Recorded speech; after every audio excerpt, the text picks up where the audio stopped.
자, 그러면 일단 김건희 씨 출석하는 거, 포토라인 선거, 그거 우리 신영 기자가 좀 정리 좀 해주시죠. 네, 김건희 특검이 출범한 지 오늘이 35일째입니다. 35일 만에 오늘 오전 10시에 소환이 예정되어 있었는데 정확하게는 10시 11분 김건희 씨가 그 광화문 KT 건물에 있는 특검에 출석을 했습니다. 포토라인에 섰죠. 전직 대통령 부인이 포토라인에 선 건 이번이 처음인데 사실 지난 6월에 병원 치료받는다고 하면서 그때 나올 때는 윤석열 네, 저기 네. 에스컬레이터 이제 쭉 타고 올라가죠, 이제. 그렇죠. 이제 1층 입구로 정문으로 들어서서 네. 2층까지 에스컬레이터를 타고 올라가서 거기에서 이제 엘리베이터를 타야만 12층에 있는 김건희 특검 사무실로 갈 수가 있었어요. 네. 그래서 지금 이제 그 경호처 직원들의 경호를 받으면서 전직 대통령의 부인이기 때문에 여전히 경호는 유지가 되고 있고, 그래서 사실 원래는 야외에서 그 포토라인 세워가지고 멘트를 하려고 했었는데 경호처의 요청 때문에 그 포토라인을 실내로 또 옮겼어요. 오늘 아침에 급하게 네. 카메라들 막 이리 뛰고 저리 뛰고 하는 상황이 있었는데 좀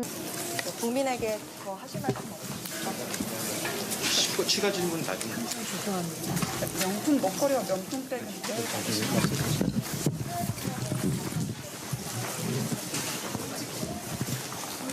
네, 아무것도 아닌 사람.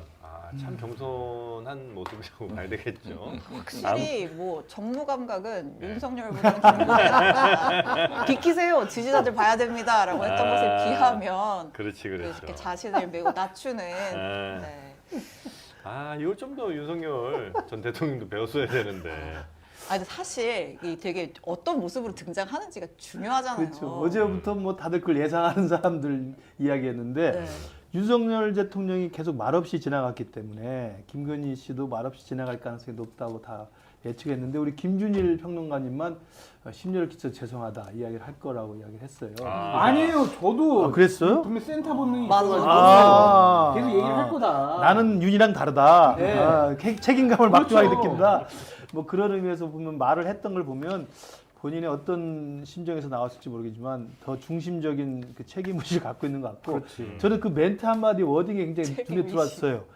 그 아무것도 아닌 사람이라는 표현 이게 많은 생각을 하게 했습니다. 저로 하여금. 아무것도 아닌 사람? 사실은 이제 V1이냐 V0냐 뭐 V 그 자체냐 논란이 많았는데 네. 사실은 대통령을 우리가 국민들이 뽑았지만 대통령 부인을 뽑은 건 아니기 때문에 민주주의 원칙에 따른다면 아무것도 아닌 사람이죠. 대통령 옆에 있는 그냥 배우자일 뿐인데 네. 아무것도 아닌 사람이 가장 아무것보다 더 센 것처럼 행동을 해온 것으로 지금 의심을 받잖아요. 근데 그런 논란의 중심에서 오늘 역사적인 저 출두 장면에서 아무것도 아닌 사람이라는 표현을 하는 걸 보면 네.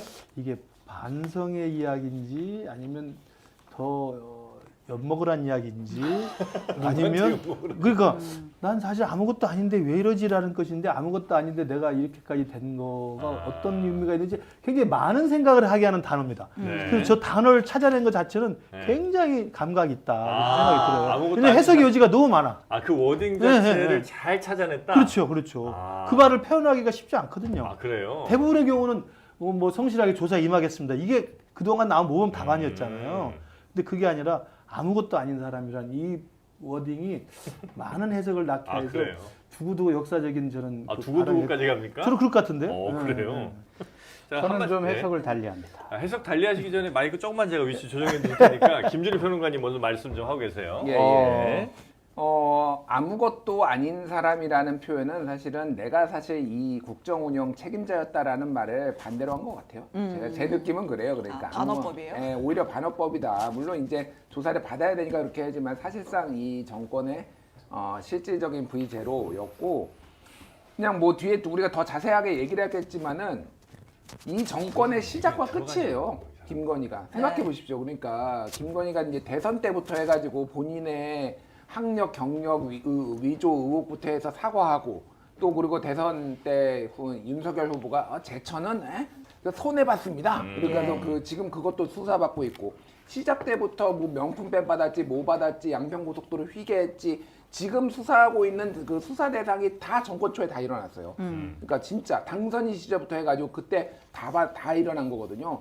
그리고 지금 그 과정을 보면은 다 김건희 막느라고 이 정권이 모든 에너지를 다 소모를 했잖아요. 네. 작년 7월에 그래서 검찰 소환조사, 소위 말해서 폰 반납, 특혜 조사 해가지고 이제 거기에서 물 건너가고 9월달에 갑자기 마포대교 나와가지고 보수 진영이 뒤집어지고 아하. 네. 그리고 10월달에 그때부터 이제 계엄 준비해가지고 이제 개헌까지 온 거잖아요.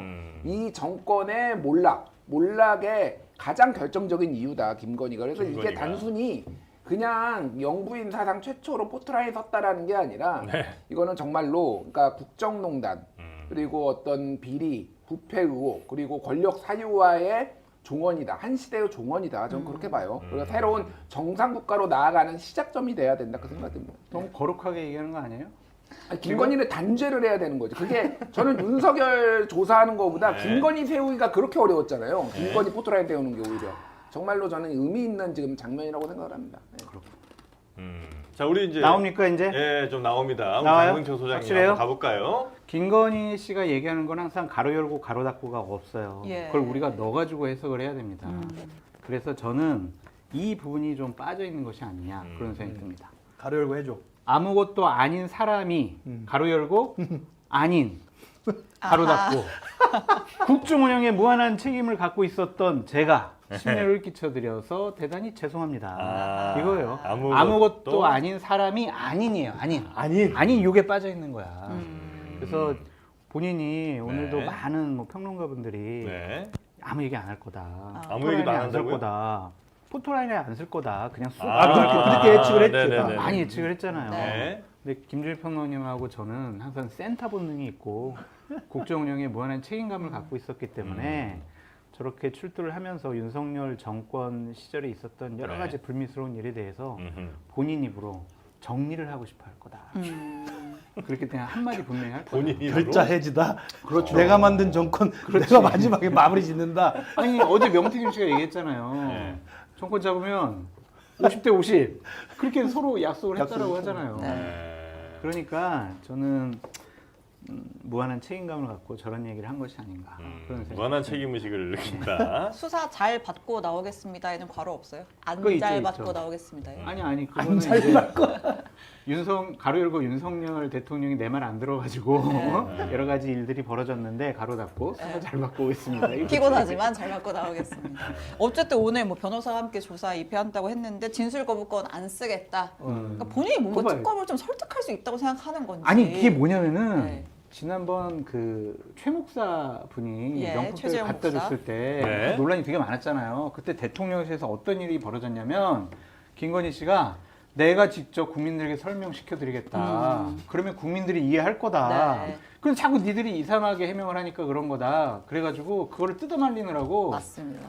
한장을 했었다고 그러더라고요. 아시죠? 신 네, 기자님도. 네. 그러니까 이번에도 내가 국민들에게 대국민 메시지 내고 검사들 앞에서 네. 설득을 하고 상황을 설명하면 다 이해할 거다. 나에 대한 혐의는 없어진다.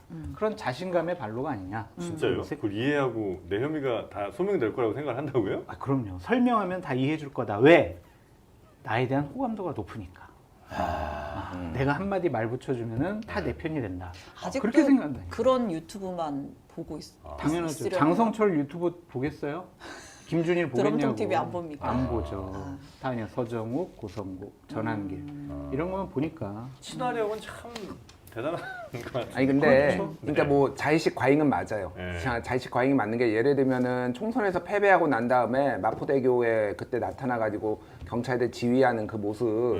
그러니까 총선에서까지 지고 이제 내가 나서야 되겠다고 해서 나온 거라는 거예요. 그러니까 이 어려운 정국은 내가 해결할 수 있다. 그러니까 굉장한 자의식 과잉이고 정무 감각이 뛰어나라는 것도 그 비교 대상이 윤석열이니까 그러면은 네네. 또 수긍이 가지. 윤석열보다 나을 수 있겠다. 근데 정무 감각도 사실은 별로 높지 않다라고 보는데 지금은 제가 보기에는 진술을 하겠다라는 거는 이걸 설득할 수 있다라는 게 아니라 아니요. 내가 웬만한 증거는 다 인멸해 놨어. 아. 라는 거예요. 그러니까 그게 이제 우리가 알고 있는 그 목걸이 모조품이라든지 샤넬 260짜리 12개짜리 쫙 해놨다든지 이미 3달 동안 뭐 했겠습니까? 놀았겠습니까? 그 준비는 이미 내가 이 녀석들아 더 잘해놨다. 아는 대로 진술을 하겠다라고 하는데 아는 게 없는 거지 이제 이미 그리고 다 이제 그 어떤 증거와 이런 것들에 다 파악을 한 다음 증언들을 파악을 한 다음에 거기에 네. 맞춤형으로 하겠다라는 건데 특검하고의 이제 머리 싸움이 볼만하겠다 그 생각이 들어요. 그래요? 저는 네. 김건희 씨가 사실은 이제 윤석열 대통령과의 관계에서 보면 갑을 관계에서 갑의 역할을 했던 건 맞는 것 같아요. 그러다 보니까 네. 검찰총장 만들 때도 그랬고 그다음에 그 정치에 뛰어들면서 대선에 뛰어들게 한 것도 본인이 했다고 생각을 하는 거고요. 네. 그리고 사실은 대선 후보가 되는 과정이나 된 다음에도 김건희 여사가 사실 막후에서 상당한 부분에 정치적 개입을 다 했어요. 뭐 구체적인 이야기가 뭐 이제는 네, 네. 지나간 역사니까 한두 명씩 나오겠지만 그런 거 보면 이 사람 머릿속에는 아, 저 바보 윤석열을 내가 만들어줬다라는 생각을 끊임없이 하는 겁니다. 내 평강공주다. 그렇죠. 그러니까 네. 그런 생각 속에서 마지막까지 이 정권을 끌고 가려고 했는데 네. 결국 실패했잖아요. 그러니까 실패했다는 그 원인도 결국은 내가 잘했으면 할 수 있었는데 윤석열이가 바보 같아서 못했다는 생각이 강하다고 생각이 들어요. 그러니까 그러네요.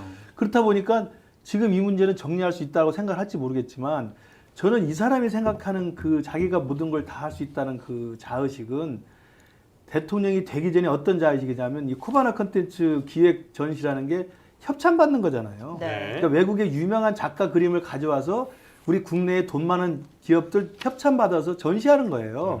그건 뭐냐면 결국 네트워킹입니다. 많이 아는 사람, 돈 있는 사람, 힘 있는 사람한테 잘 이야기해서 호감을 받아서 돈을 받는 거거든요. 그 부분이 굉장히 십수년 동안 이렇게 익숙한 사람입니다. 그리고 실제로도 어디 가서 술자리를 가든 뭐 식사자리를 가든 어디 사교자리에 가면 다 주목을 받는다고 네, 생각을 네, 하는 네. 거잖아요. 그쵸. 그러니까 그런 코바다 컨텐츠의 문화 전시 사업의 기획자라는 게 그런 네트워크에 자신감이 생기는 자리인데 거기에 이제 그 최은순 씨의 이제 돈 모으는 그 재력을 뒷바탕으로 해서 검사 윤석열을 결혼을 해가지고 검찰총장 네. 대선 후보까지 만드는 과정에서 사실상 초반부에는 상당한 김건희 여사의 역할이 있었을 거라고 저는 생각이 들어요. 네, 그러다 네, 보니까 네. 정권에 대해서도 이제 모든 사람이 나에 대해 주목하고 내 말을 다 듣는다. 이런 저는 인생의 한 몇 년 동안이 자기 중심으로 세상에 돌아간다는 저는 지동서를 믿고 있었던 게 아닌가. 자기 중심으로 우주가 돌고 있다. 예. 그래서 예. 그 과정이 마지막에 지금 여기 와서 윤석열은 한마디도 못했던 건데 아, 내가 아무것도 아닌 내가 와서 정리하겠다. 근데 뭐 코바나 이런 컨텐츠가 진짜 엄청난 저 전시 많이 했더라고요. 아, 그럼요. 어제 그게 다 찌라시 그거죠. 보셨죠? 아니 뭐 후원 하는 네. 업체들 아, 그런 업체도 다 나오잖아요. 찌라시까지 다 나오던데 어. 김근식 국민의힘 최고위원 후보자님 말씀 잘 들었고 덧붙여가지고 제가 계속 네. 최고위원 후보자라고 해주세요. 네, 최고위원 후보자님 네. 그 우리 신혜영 기자님이나 김일평은 잘 아시겠지만 네. 에피소드가 있어요. 어떤? 그러니까 대통령 되기 전까지는 김건희 씨의 말을 네. 윤석열 전 대통령이 잘 들었어요. 진짜 하라는 대로 하고. 아. 근데 대통령이 당선이 되고 나니까 이건 다른 세상이거든. 네. 의전부터 시작을 해가지고 네. 온갖 뭐 정부 부처 와 다 보고를 하고 아. 의원들도 다 고개 숙이고. 그러니까 자의식이 점점 커진 거야. 윤석열 당선인이 당시에. 아. 그래서 아크로비스타 사저에 있을 때 네. 그 두 분이 대판 싸웠다는 얘기가 많이 있었잖아요. 네. 그거까지만 언론에 보도가 됐었는데 그 숨겨진 가로 열고가 있어요. 가로 열고 뭐였죠? 한 번은 네. 대판 싸우고 네. 아 여기도 팬티인데 갑자기 윤석열 왜 웃어요? 알아요? 아니 모르는데 상상돼서요. 윤석열 네. 당선인이 네. 문을 열고 현관문을 열고 나와가지고 경호원들한테 야 저 X 잡아가라 막 그러고 소리 질렀대요. 그때부터 팬티만 입고 지내. 아니 이거는 다 정보보고 다 돼 있는 거예요. 진짜요? 다 경호원들 증언으로 해가지고 다 이미 조사가 끝난 상황이에요. 아니 아파트 현관문 네. 열고 네. 거기 야 서, 잡아가라. 서 있는 경호원들한테 야 저 X 잡아가라. 집안에 있는 그 사람을 가리키며 잡아가라. 그 정도로 저 강아지겠지. 아니야. 강아지를 잡아가라고? 토리를 잡아가라고 소리 했다고? 아니었을까? 제가 그때 사과를 잘못해가지고 내가 큰일 날 뻔했다. 토리 잡아가라 그렇게 했어요. 아, 그런 그래요? 일도 벌어졌다 그러더라고. 그러니까 점점 이제 대통령 당선되고 나서 네. 내가 이제 김건희 말 들어야 되나? 네. 아, 이제 점점 커진 거지 자의식이. 거기서부터 잘못했네. 말을 들었어야 되네. 지금 면회도 안 가고 그럼. 하면 뭐 각자 도생이에요 이제 이 부분. 아, 그렇게 봐야 되겠죠. 지금 면회 어떻게 한 번 안 가네? 그러니까요. 그거는 이제 아니, 물론 손절이죠. 좀 부담이 될 수는 있겠죠. 이렇게 뭐 어쨌든 이동하는 것 자체가 또 뭐 뉴스가 많이 될 테니까. 그래도 그래도- 한 번 정도는 갈 수 있지 않나. 아프다는데 네. 안 가는 거 보면 그러니까요. 이제는 손절인 것 같아요. 아 손절이에요? 아, 또 김건희의 건강 상태는 오늘 그렇게 나빠 네, 보이지 오늘 보니까 않았습니다. 괜찮은 것 같은데. 그러니까 제가 그 출석하는 그림을 분장실에서 네. 분장받으려고 봤거든요. 분장의 선생님들이 다 그 TV 앞으로 뛰어가가지고 어떻게 하고 나왔는가를 보더라고요. 근데 오늘 그러니까 색조를 싹 빼고 약간 아파 보이게 창백한 분장을 톤으로? 한 듯한 톤으로 나왔더라고요. 근데 저희가 솔직히 예상하기로는 뭐 이렇게 휠체어를 타고 간다든지 아니면 목발을 짚고 간다든지 아, 아니면 그러고 예상을 좀 하셨구나. 왜냐면 아파야 되잖아요. 네. 조사받으면 아파야 맞아, 그래도 맞아. 3일 뭐 후에 공식이지 뭐 공식. 그렇죠. 네. 근데 안 그런 거 보면은 상당히 그래도 자신감이 아직도 있는 아, 조사에 대한 자신감. 자, 그래서 사실 특검에서도 그 앞선 조사에서 황제 소환 논란 때문에 굉장히 의식을 많이 해서 이번에 이제 김건희 측의 요청은 다 대부분 거부를 했어요. 몸이 안 좋으니까 6시 조사 끝내줘. 왜? 원래 다 9시까지 할 수 있는 건데 거부를 했고 보통 뭐 전직 대통령이나 그에 준하는 사람들 예우하는 뭐 그 조사 전에 티타임 같은 것도 안 갖겠다. 네. 이렇게 공식적으로 얘기를 했고요. 자, 오늘 그래서 주로 뭘 물어볼 거냐. 지금 김건희가 받고 있는 의혹이 16개 플러스 알파잖아요. 한 번에 다 할 수는 없고 오늘 보낸 출석 요구서에 5가지가 들어가 있습니다. 일단 도이치모터스 크게 네. 하나가 있고요. 그 다음에 명태균 관련 의혹, 공천계 의혹이 있고 그 다음에 건진법사 관련 의혹, 통일교 측으로부터 건진 통해서 그 그라프 목걸이, 뭐 네. 샤넬 가방 이런 거 받은 것도 있고 플러스 나토 순방 때 착용했던 그 반클리프 목걸이 지금 모조품으로 발견이 된 거잖아요. 이게 네. 정체가 뭔지 이것도 들여다볼 거고 마지막으로 그 지난 대선 앞두고 윤석열 전 대통령이 도이치 투자해가지고 내 부인은 손해봤어라고 했던 게 네네네. 허위사실 공표 혐의로 걸려 있단 말이에요. 네. 그거 관련해서도 이제 김건희를 상대로 조사를 할 예정이라고 네. 합니다. 네. 그러니까 이 뭐 예를 들면 반클리프 목걸이나 이런 게 이제 중요한 거는 그 목걸이 자체가 중요한 게 아니고 그 목걸이를 받고 뭘 줬느냐, 그죠? 정권에서 뭘 그렇죠. 뭐 혜택을 줬건 이익을 줬건 그걸 이제 보는 걸 거고 아마 허위 사실 역시 이것도 허위 사실 자체도 문제지만 그럼 실제로는 정권 차원의 어떤 뭐 수사를 방해하는 뭐 이런 것들이 있었는지 아니면 그걸 숨기려는 그 법적 문제될 거를 숨기려는 뭔가가 있었는지 이런 걸 이제 제대로 밝히는 게 뭐 중요할 것 같다는 생각이 좀 들긴 합니다. 요거 다 밝힐 수는 있을까요? 너무 많아 갖고 오늘 5개 중에 뭐가 제일 중요하다고 보세요? 역시 핵심 도이치? 도이치 공천계? 그러니까 도이치모터스 주가 조작은 네. 앵간한 그림은 다 그려져 있어요. 그렇죠. 사실은 네. 수사를 추가적으로 많이 할 필요도 없습니다. 네. 제가 그냥 보기에는. 확인만 하면 되는 근데 거고. 이제 도이치모터스 주가 조작이 중요한 이유는 거기에 있었던 멤버들과 추가적으로 특히 앞에 이제 구속됐던 그 이종호 씨, 블랙퍼 인베스트 전 대표가 여기저기 지금 안 낀 데가 없죠. 삼부 토건 지금 삼부 체크하고도 있고 임성건 구명 뭐 의혹도 있고 막 있단 말이에요. 그러니까 이런 것들을 확인하는 차원이고 명태균도 검찰에서 어느 정도 수사를 했어요. 뭐 이게 추가적으로 계속 나오는 것도 있고 지금 막 뻗치고 있지만은 이것도 이제 확인하는 차원이 되고 가장 핵심은 지금 건진이에요. 네. 통일교 건진 김건희로 이어지는 오늘 이제 그 중앙일보가 보도를 했는데 그 김충식 씨라고 락천 선생 예. 최근에 이제 얘기 많이 나왔잖아요. 네. 근데 여기에서 그 메모를 발견했다는 2024년 다이어리를 발견을 했는데 그 4월에 정땡땡 비서 용산 김여사 12시 캄보디아 이렇게 써 있는 거를 발견을 했는데 이게 정땡땡 비서 같은 경우에는 한학재 총재의 비서실장이에요. 네. 근데 이 사람들이 4월 달에 2024년 4월 달에 만났다는 거예요. 얼마 안 돼. 작년 4월이에요. 만났고 그 다음에 캄보디아 5월 달에 캄보디아 그 훈센 총리가 오고 네. 그런 다음에 그 ODA 대외 영역 기금의 ODA가 2배로 늘어났어요. 캄보디아가. 그러면 여기에 이제 로비가 된 거 아니냐. 뭐 이런 것부터 해가지고 지금 팔 수 있는 게 한두 개가 아니다 지금. 네. 근데 수사를 이게 오늘 하루에 끝나면 네.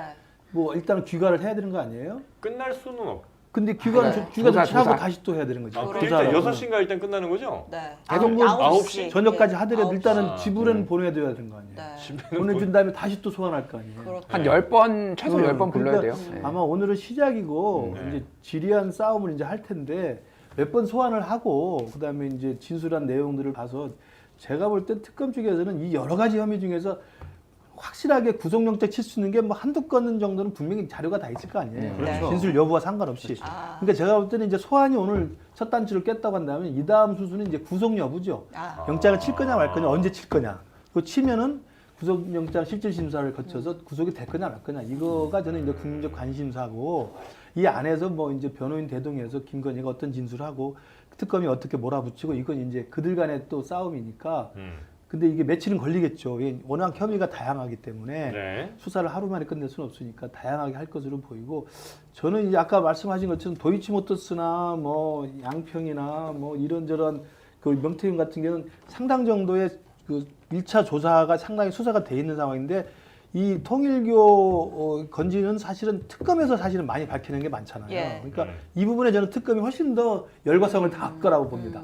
특검도 특검 나름의 빛을 발해야 될 거 아니에요. 네. 우리가 밝히는 게 더 많은 그 관심을 가져야 되기 때문에 그리고 사실은 굉장히 또 관심사를 끌만한 굉장히 다양한 그런 센세이션한 게 있고 네. 목걸이가 나오고 종교가 나오고 뭐 이 ODA가 나오고 막 이러니까 통일교 같은 경우에는 이제 예. 국민의힘 현역의원 그렇죠. 권성동 의원 또 연루가 되어 있기 정치자금도 때문에, 나오고 그래서 예. 저는 이 부분이 가장 많은 관심을 갖게 되고 결국은 구속영장 신청 여부와 발부 여부가 그 다음 단계로 넘어가지 않을까 싶어요. 근데 진짜, 오늘 네. 하는 거는 그냥 뭐 시작이라서 그렇죠. 그렇게 뭐 특별히 중요한 건 없어 보이고 결국에는 권력을 이용해서 네. 부를 축적하려고 하는 국정농단 사건 있잖아요. 양평고속도로라든지 삼부토건 주가 조작 사건. 이것이 가장 핵심적인 하이라이트가 아니냐라는 생각이 양평이랑 들고 삼부토건 주가 삼부토건 조작, 주가 조작. 네, 우크라이나 관련해가지고 예. 그리고 제가 이거는 꼭 좀 수사했으면 좋겠는데 김건희 씨가 영부인으로서 권력을 남용한 부분이 하나가 더 있어요. 여기는 보니까 없는데 대통령 비서실 예. 그 행정관 비서관 채용을 할 때 네. 김건희 씨가 면접을 보고 결국에는 차 한 잔 먹으면서 관상도 보고 사주 내놔라. 웃지 마세요. 그 진짜라니까. 아니 그러니까 그거를 처벌하기 거기 있는 사람들이 네. 다 증언을 했어요. 이미. 아니 그러니까 그렇게 일단 치고 네. 그 처벌하는 게 뭐 관상받다고 처벌하기 좀 애매하잖아요. 아니, 그건 그러면서. 대통령실 업무방해. 그렇지. 그러면서 업무방해지. 업무방해지. 그러면서 봐봐요. 네. 그렇게 처음에 네. 물어봤더니 이거래. 당신은 저기 누구 추천으로 여기 들어왔나? 아. 다 적고 아. 다 사주도 이렇게 내고 그 다음에 3개월 후에 네. 한 100명 정도 자르고 내보냈잖아요. 그렇죠. 네. 거기 안 맞은 사람들 내보낸 거야, 사실은. 그러니까 이런 것도 분명히 네. 다 조사가 되어야 한다. 그런 생각이 사실 들어요. 김건희 씨가 그런 인사에 관여할 권한은 전혀 없는 거죠. 그렇게 이제 처음 분위기를 잡아가니까 대통령실이 음. 거기 있는 행정관 비서관들이 김건희에 대한 얘기도 못하고 김건희 핵심 측근들 있잖아요. 문고리 뭐 3인방, 5인방 그 사람들이 나타나면 입 다물고 김건희에서 아무 얘기를 못하는 거예요. 네네. 그래서 국정농단이 저는 여기서부터 비롯됐다고 생각하는 사람이거든요. 네. 그래서 이 부분도 아, 나중에 반드시 봐야 조사하시기 된다. 바랍니다. 네. 네. 그 김준일 소장님 말씀하실 때 그러니까 도이치는 사실 판은 다 짜졌지만 그 소위 말하는 BP 멤버들을 통한 여러 가지 권력 남용 이런 것도 들여다봐야 된다고 하셨잖아요. 도이치 관련해서 일단 이종호는 어제 구속이 됐고요. 추가 의혹이 하나가 더 불거진 게 있어서 이거 하나만 전달을 하겠습니다. 네. 그 수협 관련된 내용인데요. 그러니까 수협이 도이치모터스에 수백억 대의 대출을 해주거든요. 근데 이게 좀 수상합니다. 수협이 도이치모터스에 대출을 해줬다고요? 네, 근데 이제 상황 설명을 좀 드리면 네. 2023년도에 수협회장 선거가 있었어요. 근데 그때 이 노동진 수협회장이 그 선거 투표권 가지고 있는 조합원들한테 성접대를 했다는 의혹이 불거집니다. 야. 그래서 이게 수사에 들어갔어요. 네. 그리고 나서 수협이 도이치모터스에 과거에 신용거래가 했던 이력이 전혀 없거든요. 네. 근데 무담보로 그냥 100억 원을 대출로 쏴줍니다. 아니 그 수협 조합장 선거에서 성접대한 거랑 그러니까 이제 수사를 대출해 받게 준 되는 거- 상황이 네. 됐는데 네. 그리고 나서 시간 순으로 설명을 드리면 예. 수협에서 도이치모터스에 그냥 신용만으로 무담보로 대출을 100억 원을 해주고 그리고 나서 이 수협 회장이 결국 해경으로부터 무혐의 처분을 받아요. 아 수협 회장이 네. 아 그래요. 그래서 없던 일이 됐고 그 이후로 아. 2년간 수협이 도이치와 도이치 관련 자회사에 2년 동안 무려 648억 원의 추가 대출을 해줍니다. 이게 또 새로 나온 거 아닙니까? 맞습니다. JTBC가 봐도 예. 뭐가 나올지 모르는데. 자, 이거는 네. 쉽게 얘기하면은 그 IMS 네. 모빌리티하고 똑같은 거예요. 거기에 180억을 투자를 받았는데 이제 수입차 렌터카 회사였잖아요. 그 전에 이제 비마이너라는 이제 그 수입차 이름을 바꾼 건데 그때 거기에 투자를 그러니까 한 회사들이 카카오 그리고 효성 뭐 이런 데인데 다 무슨 리스크가 있는데 그러니까 네네. 수사를 받고 있거나 그러니까 소위 말해서 굴리는 데가 있으니까 오너 네. 리스크 아니면 CEO 리스크가 있는 데고 이것도 수협도 마찬가지예요. 심지어는 이게 2023년이면 좀 최근 일이에요. 네. 그렇죠. 무슨 얘기냐면은 도이치모터스 주가 조작 문제로 온 나라가 시끄러워가지고 맞습니다. 권오수 전 회장부터 해서 줄줄이 맨날 언론에 보도가 나오면은 정상적인 은행이라면은 아니 왜 빌려줘 여기를? 한 번도 수협은 이 도이치모터스하고 거래한 적이 적도 없는데 없고. 갑자기 어이구 기업이 튼실하네. 자 100억을 드리겠습니다. 이렇게 된 거예요 이게. 재무 안전성이 무난시되면 수익 창출에 공헌할 기회가 풍부하다. 아. 대출 관련 의견서에 이런 내용이 적혀 있고 오너 리스크에 대한 언급은 전무했다고. 그리고 합니다. 그 자회사에 빌려준 놈까지 하면 648억이라는 거예요 지금. 도이치모터스의 자회사에 2년 동안 빌려준 게 수협이. 네. 이거는 그냥 뇌물이에요. 이거는. 예. 야, 그러니까 권력을 잡으려고 그러는구나. 들어오세요. 야, 이거 무시무시하네. 단위가 선거 앞도 너무 그냥. 불순한 발언 그거 아닙니까? 아니, 보통 사람 같으면 뭐 은행에 가서 사실은 제일은행권 1억 빌리기도 얼마나 1억 빌리기도 힘든데. 얼마나 힘들어요. 다 따져보면 다 그게 점수가 나옵니다. 예. 그 조건이 안 맞으면 뭐 얄짤 없어요. 네. 근데 와 이게 정말 대단하긴 하네요. 네. 이게 만약 이런 시기의 사건이 지금 하나씩 나오는 거 아니에요? 네. 참. 아니 그렇게 감탄하시라고 거기 앉히는 아, 건 아니에요. 아니 그러니까 지금은 우리 국민들도 네. 김건희 씨 사건에 대해서는 네. 약간 좀 체념 내진 자포자기고요. 그냥 그 끝의 결말이 어떤 건가만 보는 걸 거예요. 아 근데 진짜 너무 많다 그죠? 네, 그럼요. 너무 많아. 끝이 없어 어떻게? 시작이라니. 계속 이게 나- 시작이야 시작. 시작이라고요? 진짜 시작이야 진짜. 아니 5년 내내 이것만 했는데 우리는? 그래도 역사를 바로잡는 차원에서 아니, 다 근데 밝히고. 이제 기본적으로 뭔 일을 이렇게 많이 했어? 특검이니까 기소는 이제 연초에 이제 할 테니까 뭐 네. 5년 내내는 아니겠지만은 추가적으로 계속 나올 수도 있겠다 그러니까. 그래서 이게, 민주당에서 네. 그 얘기 있잖아요. 김건희 특검 하나로 퉁쳐서 가기에는 혐의가 너무 많으니까 이것도 아예 쪼개서 김건희 1특검, 김건희 2특검, 김건희 3특검 아, 진짜? 나눠서 특검법을 재발의를 해보자 이런 얘기도 특검 제로, 특검 1, 특검 2 이렇게. 이렇게 가보자라는 얘기도 그래서 아무것도 아닌 있다. 사람이 심력 끼쳐서 죄송하다고 사과까지 했는데 지금 바로 1, 2, 3 특검 뭐 이렇게 하시는 건 너무 하시는 거 아니에요? 네, 쉴드 칠 때 아니시죠? 네, 죄송합니다. 네. 아니, 대출이라도 좀 받을까? 대출 받을 수 수협 있을까? 가서. 네, 네. 네. 자, 다음 뉴스 그리고 이제 가볼까요? 윤석열 관련 소식도 하나만 전하면 이제 부부 일단 중에 한 명 끝난 겁니다. 너무 힘들어 죽겠네요.